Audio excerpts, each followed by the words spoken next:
कैसा बना दिया उसने। अब तो समझ गई इंद्रसेन को, तुम तो शादी करने चली थी ना उससे। भैया भैया भैया सुनो, भैया को अस्पताल ले जाना है, जल्दी कार लाओ भैया। मेरी मौत से दुश्मनी खत्म नहीं होनी चाहिए। इंद्रसेन के सब रिश्तेदारों को हमारे आदमी क्या करेंगे मुझे पता नहीं। अब तो ये दुश्मनी मेरी है भैया। इंद्रसेन से मैं बदला लूंगी। उस दिन से खून खराबे से दूर और उस गांव से दूर इस वाराणसी में अपने भांजे और अपनी भांजी को लेकर आ गया। पुरानी यादों को भुला के जी रहा है अपना इंद्रसेन।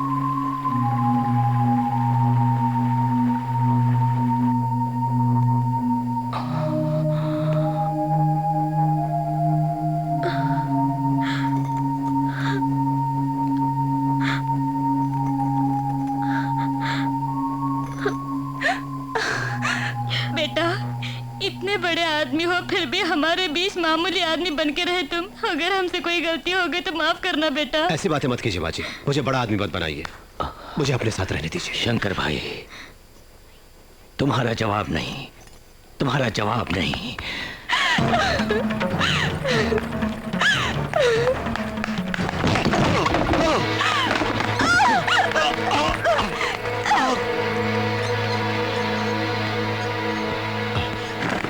कैसी है वो?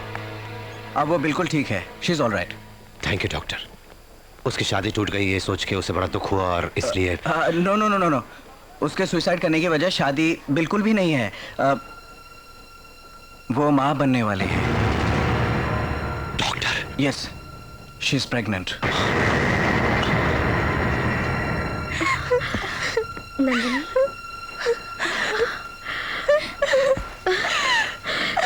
नंदिनी चुप हो जाओ।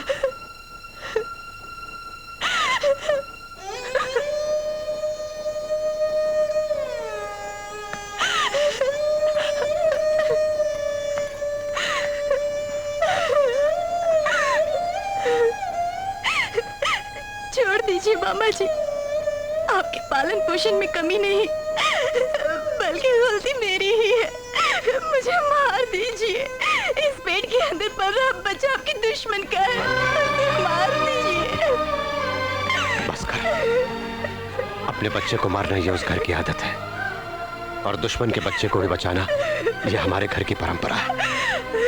मामा जी। चुप हो जाओ। जब तक तेरा मामा जिंदा है तुझे या तेरे होने वाले बच्चे के साथ अन्याय नहीं होने दूंगा। अरे ओ इंद्रसेन, अगर तूने इस गांव में कदम रखा तो तू जरूर मरेगा। हम तुझे छोड़ेंगे नहीं।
भैया, इंद्रसेन गांव में आ रहा है।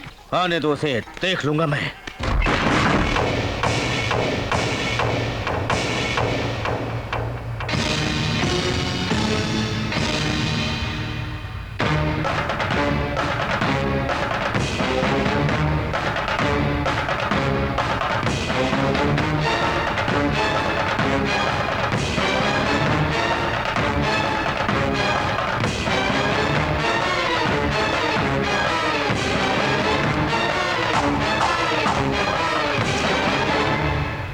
जिसका बहुत बेसब्री से इंतजार कर रहे थे, तुम उसके आने पर आश्चर्य क्यों कर रहे हो? तुम्हें तो खुश होना चाहिए। नहीं आऊंगे सोचा था ना? तुम आओगे हमें मालूम था। यहां तेरी वजह से मेरे पिता ने अपनी जान दी थी, समझे? मेरे भाइयों के खून से भीगी हुई है जमीन इसी जगह पर खत्म करने के लिए बुलवाया है तुम्हें। काशी में जाकर वो सन्यासी बन गया होगा सोचा था तुमने। वाराणसी में उसने जाकर अपना वंश बदल लिया होगा, यही समझा था ना तुमने? वही खून है, वही मर्दानगी है। तुम क्यों भैया उससे खड़े होकर बात कर रहे हो? बैठो।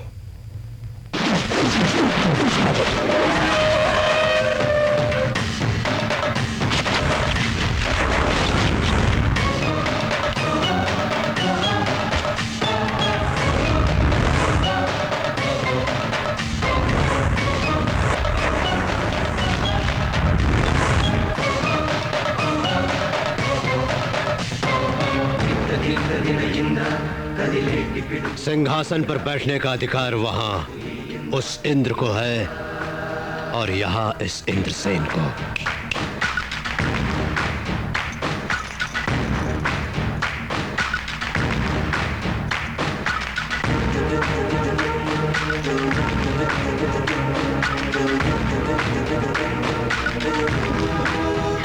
ये क्या इंद्रसेन जी, इस घर में हथियार लाओगे सोचा था, तुम तो औरतों को लाए हो।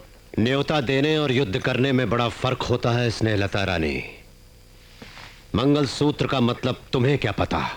शादी के फेरे तुम्हारे नसीब में नहीं, तुम इसका मतलब क्या समझो? ये सब नहीं मालूम, क्योंकि बालों में फूल लगा के, हाथों में मेहंदी लगा के, शादी का जोड़ा पहन के जिसको मैंने मन से पसंद किया वो आएगा सोच के उसकी राह देखती रही तो वो मंगलसूत्र बांधने वाला, भाइयों के सर काटने वाला बना तो वो औरत औरत की तरह कैसे रहेगी? उस दिन ऐसा क्यों हुआ तुमको समझा के, तुमको मना के इस बार तुम्हारे गले में मंगलसूत्र बांध के तुम्हें अपने साथ ले जाने नहीं आया हूं। पल्लवी जी। इंद्रसेन जी की अभी शादी नहीं हुई, कौन हो तुम? इसकी रखेल हो तुम? इंद्रसेन की रखेल बनना भी तो बड़ी किस्मत की बात है। मेरी ऐसी किस्मत कहाँ? अगर उनकी छत्र छाया भी मुझे नसीब हो तो बहुत है। क्या देख रही हो तुम? तुम्हारी नजरों से भयभीत होकर जाने के लिए मैं ऐसी वैसी जगह पैदा नहीं हुई हूँ, बल्कि इसी गांव में पैदा हुई हूँ। किशन देव राय की बेटी हूँ। आजकल वो गवर्नर है यूपी के, समझी तुम? लो कुमकुम।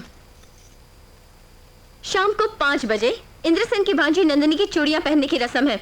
आशीर्वाद देने जरूर आना। तुम एक बुलाने वाली, वो एक पतिव्रता औरत, और ऐसे एक फंक्शन के लिए हमें आना होगा? ना आए तो? नहीं आए तो न गांव में काम रुकेगा और ना ही भूकंप आएगा। और जिसे आना है वो है वीर मनोहर नाथ। अनाथ हूं कह के मेरा भरोसा प्राप्त करके मुझे धोखा दिया, तेरी पहली गलती है वो। प्रेम करके नंदिनी को धोखा दिया तूने, दूसरी गलती है वो। अब तीसरी गलती मत करना। शाम को 5 बजे जिन हाथों से मंगलसूत्र बांधा था उन्हीं हाथों से नंदिनी के हाथों में चूड़ियां भी पहनाना। वो नहीं आएगा। वो आएगा। नहीं आने दिया तो? अगर नहीं आने दिया तो मैं तीनों लोगों के देवताओं को साक्षी मान के तुम सबके टुकड़े टुकड़े करके उसे उठा ले जाऊंगा। मेरे घर आके मुझे मारने की धमकी देता है? तेरे घर में नहीं, बे इस राज्य के किसी भी जिले में आऊंगा, किसी भी गांव में आऊंगा, किसी भी जगह कहे आऊंगा, तू जहां कहे वही कदम रखूंगा। एक बार मारना शुरू किया तो गिनती भूल जाता हूं मैं। देखते क्या हो, रोको इसे।